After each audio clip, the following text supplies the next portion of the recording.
Hello and welcome to Homeschool MBA, where we talk about different management, business, administration topics. Thank you for being here. Let's get started. The agenda today is job satisfaction and changing job. Uh, as usual, we've created a one-page slide which goes over some of the things that are important for your job satisfaction and then some of the decisions that help you for changing jobs. Hello, Professor. How are you doing? Let's talk about this. I'm fine. Thank you very much for calling again. Very important topic, job satisfaction and job changing. Now let's see, what is job satisfaction? Now, the indicator is that if the job is according to your qualifications, according to your skills, and according to your willingness, then it is likely to give you satisfaction. Now, how do we know that you are satisfied with your job and at your workplace? Now, early in the morning when you get up and if you are happy to go to your office or to your job, it indicates that you are satisfied. But on the contrary, if you say, oh my God, another day, how am I going to spend this? And you are not very happy to go to your job, that means that you are not satisfied with the job. That's briefly speaking. Then is you should never be afraid of changing the job because change is inevitable. Nothing is permanent in the world except the change. But changing job has to be, linked with certain conditions, like there is a growth in your benefits at least 20 to 25%, and there is a better title that you are getting, and you are moving to a better company, and over there you have better social value. Then, of course, you must change your job. But at this very juncture, let me tell you that there is a generation gap between today and say 50 years back. 50 years back, loyalty to your company was the key word. Then loyalty meant that, you served that company for a number of years and you retired from there, and that was known as loyalty to the company. But today's generation, they believe in reality rather than loyalty. They would say the reality is that if I'm getting a better offer from another company and I'm getting a better opportunity to grow my career, then why should I not go over there? And this is becoming very popular. And the corporate world has seen both these, approaches. And the corporate world now, instead of giving permanent jobs, they are giving, contracts, say 3 years contracts extendable to 5 years, etc., etc. That is because they guard against this, that naturally, if some other company is going to offer you more, you are going to change your job. So therefore, they do not give you permanent job, because in permanent job, there are number of benefits which are to be paid by the company, like pension and, gratuity and provident fund and, stock shares and all that. So to avoid that, they are giving you now the, contract or project to project basis job. So that is where the changing of the job has come in. However, keeping these two things together, that job is according to your qualifications, according to your willingness, and still you have to, let's say, be satisfied at the job. Apart from all these conditions that I've said, you have to, you have to have autonomy of work at your place. Now, what does autonomy of work mean? That you should be independent to take decisions to do what, when, where, and how within the framework of the company. So, therefore, autonomy of work also leads to satisfaction. But if there is interference in your decision making, in your day to day routine, then naturally you get upset and that satisfaction is not achieved. Another indicator is that there must be a growth, career growth, which means promotions from, let's say, lower level to upper level and to middle management. And then you have the chance even to become the chief executive of the company and things like that. Most important is the challenges that are attached with the job because uh, uh, uh, as a human being or as a successful person you want to work against challenge, and but the challenge should not be as difficult that it becomes impossible to achieve, and it should not be as easy that you just don't have to do anything and you achieve your. So the job must be challenging where there are successes and there are failures and things like that, and once you complete your job and you have the sense of achievement and you have pride of performance over there.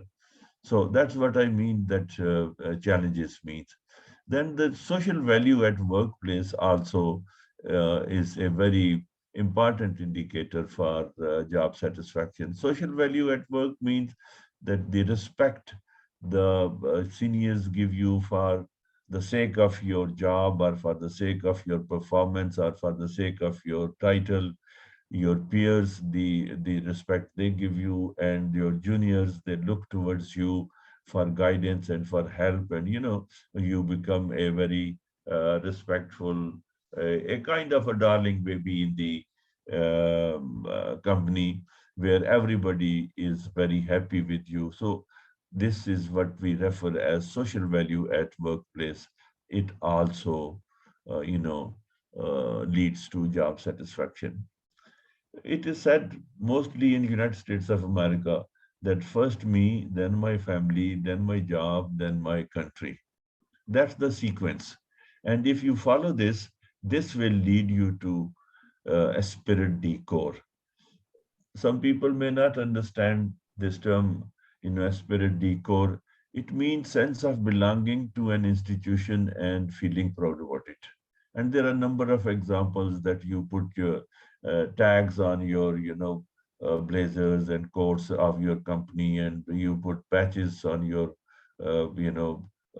uniform and things like that. That is what it means that I am so proud that I am carrying. Let's say you're working for Apple and you have a Apple badge on your blazer, so showing that I am employee of Apple or Microsoft or things like that. So that's what we mean that belonging to an institution and feeling proud about it. That is a spirit core. Then you have very nicely put these six different points, which also, play a very important role in job satisfaction. First is the company market value or the market status, and then who is heading that company? The CEO, Chief Executive Officer. So it's very important. These are two different things: the status of the company in the market and the status of the CEO. Now, if the company is very large and having big share in the market and is very popular and is also having a very efficient and very outstanding chief executive officer, so it will attract very good employees from all over. But it also includes that in the company, because the companies are made up of people, not of the buildings and hardware and software. People belong to different religion, different culture, and different social values. So therefore, yeah, that when in a company where this diversity is available and these every religion, every culture, and every social value belonging to different employees is respected. So that is also a very good indicator of job satisfaction. Then under this very heading, financial status of a company, that whether this company is growing or it is declining. So naturally, if the company is growing and is cruising, so it is very, likely that working for that company would give you a satisfaction because you have the chances to grow and you are part of the success of the company and you feel proud about it. Then company growth and positioning again, that where does the company fit in the market, and how is it growing, how fast it is growing, the percentage of growth and the percentage of increase in the business and increase in the benefits and increase in the profits of the company, and popularity of the product and all that. So this is a very good indicator under this heading. Then number two is the social value of the job. Now, as we discussed earlier, now loyalty and respect was the key word for, let's say, of the generation between 1950 to 2000, and things like that. That was the time when loyalty and respect was a very good indicator that one worked for one company for number of years and all that. And then socialization. Now, that socialization here means that people meeting each other, exchange their points of views, and they socialize, they work together, they even go out and play games together and things like that. Said they have get-togethers, and so that also is a indicator of job satisfaction. Health management facilities. Now, it is said that 100 years before, you needed to take rest after day's work, and today you need to run a mile. So, what does that it mean? That you have to manage your health now, which is more important because sitting before the computer screen and laptop and all that, it creates stress, not only in your eyes, but it creates mental stress also. Therefore, you need to take care of that. And the good companies, they have set up gyms and workout places in their office buildings where employees can go and work out during the lunch break, and then take shower and take a quick lunch and come back and start working. So here it gives them two benefits to the employees. Number one, if this that they feel fresh after having worked out and taking shower and coming back, so they restart the day, so they convert one day into two. The other is that if the same facility they use outside the company, they might have to pay a lot, and some of the employees may not be able to afford going to those gyms and all that. So health management facilities at workplace are also extremely important for employees satisfaction. And then value added job means that you have very good title, you are learning extra skills, and you are learning, you are being trained, and you are being given higher qualifications are being funded by the company, and things like that. So here what you are doing is you are working and you are improving your personal qualifications and training and other skills as well. So then another thing, whether that job is legal or not. So money is not the only criteria that which satisfies you. It even the legality of the job also satisfies you. So therefore, you feel happy when you are doing a legal, very fair job, which is respected and respectful within the society, within the company, and within your customers, and you feel proud of telling what you are doing rather than hiding that what you are doing. So if you are hiding what you are doing, that means that the job that you are doing is not legal or is not fair. So therefore, I would say that legal or not is a very important factor. Then in every job, there are rewards and there are punishments. Here is a challenge that if you work better, your effort is recognized by your managers, by your company, you will be rewarded.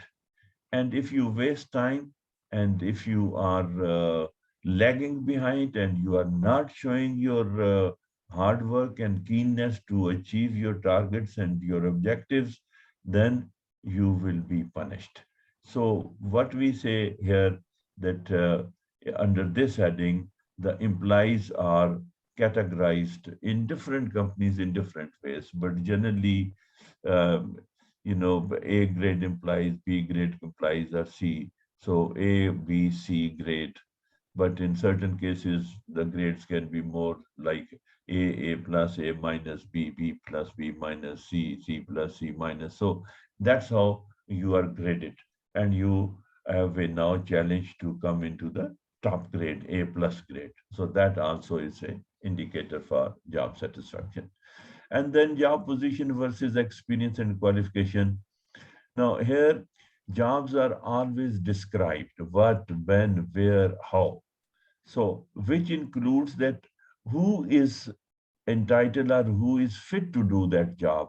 That would talk of your qualifications and your skills. That if your job is given according to your qualifications, according to your skills, according to your experience, you and according to your willingness, that will develop ownership of the job, and that would be that you it will give you happiness that you are doing what you want to do. And this is achieved by the good managers when they allocate the job to their employees. They look at their qualifications, they look at their skills and experience, and they consult them and they say that what about if I give you this job?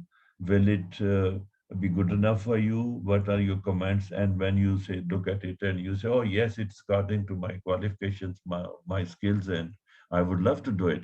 So that would be a kind of very good indicator for your job satisfaction. Then is the salary and benefits. Now, your salary and benefit must be compared with the market value. Now, what do we mean by market value?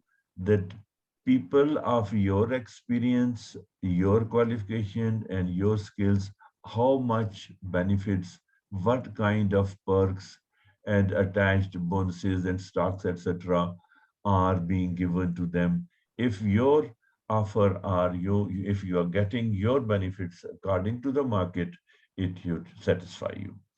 Then also these days, when the commutation between office and the home is becoming more and more stressful because of the traffic and because of various other reasons, location of your company becomes very important. That how can you telecommute to your work? Is it online, or if you want to drive, how long does it take to you? Is there parking available? Where would you park your car, and how would you reach your company, and things like that. And then how long it takes for you to reach your office. There are certain locations where you might have to travel about 2 hours to reach your office, and by the time you reach your office through the this modern day traffic stresses, you are already half tired, and you are fed up with the you're stressful. So it will not be very productive for you to sit and start working straight away. Therefore, the location and the commutation and travel time, etc., is extremely important to consider for job satisfaction.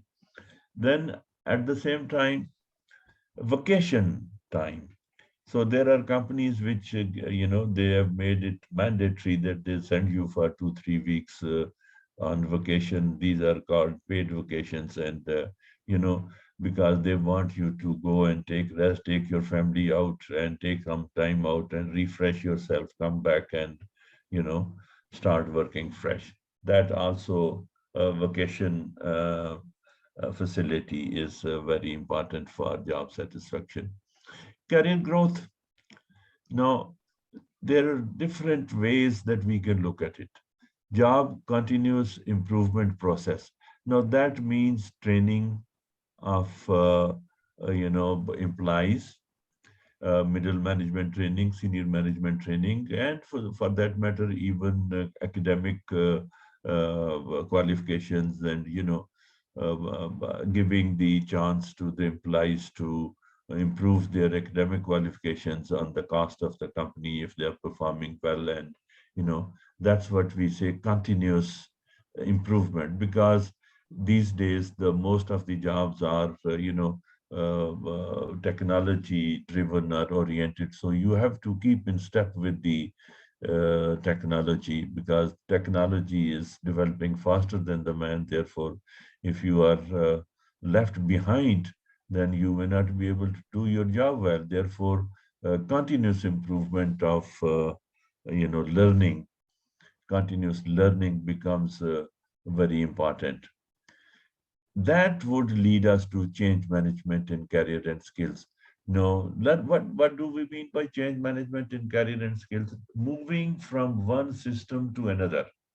Now, we have had the recent example of COVID, you know, the world has moved from office-based working to home-based working.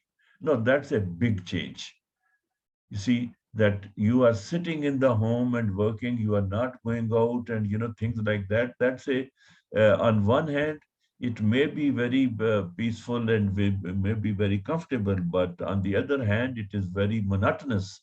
So this change has to be managed. That how can you change all of a sudden from from office based working to home based working? So that change management has to be, employees have to be counseled, and the employees have to be told, and the employees have to be given opportunities, not only to just to keep sitting in their homes and sitting on laptops and working, because after some time it will become monotonous and the employees will get bored, and even health problem would start, and like eye stress and things like that. Even psychological problems would start if the employees are not able to go out and meet their friends and socialize. So therefore this change, especially after COVID-19, is now taking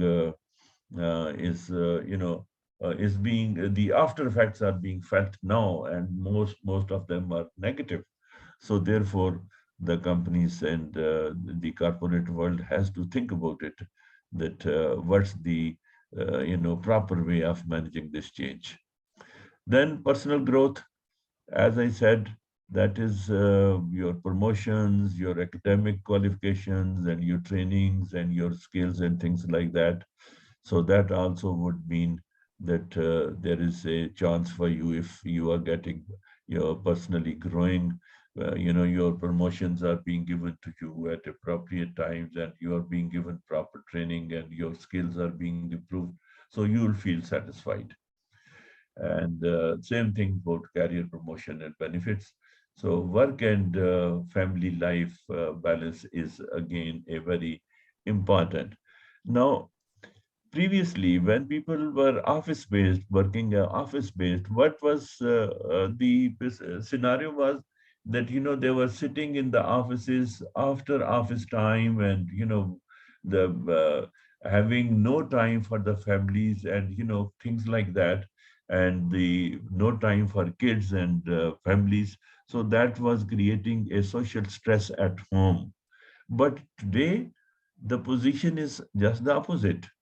You are working home, and the same stress is being created, that you are also there, working on your laptop. Your children are studying online, and things like that. Now another I would say is very very precarious situation has been created. So Working at office had different, outcome. Like you had no time for the family, and there today you have everything. Everybody is sitting within the house, but they have no time to socialize within the house. Children are being, they are learning on. They are being taught online, and you are working online, and your wife is working online, and you know, a strange kind of situation is created, and that needs to be managed. That is what we mean, work and family life balance, that there has to be balance. Now, it is a challenge to the corporate world that how to create work and family life balance under the new scenario where you are working at home, not going out, opposite to what you were doing previously.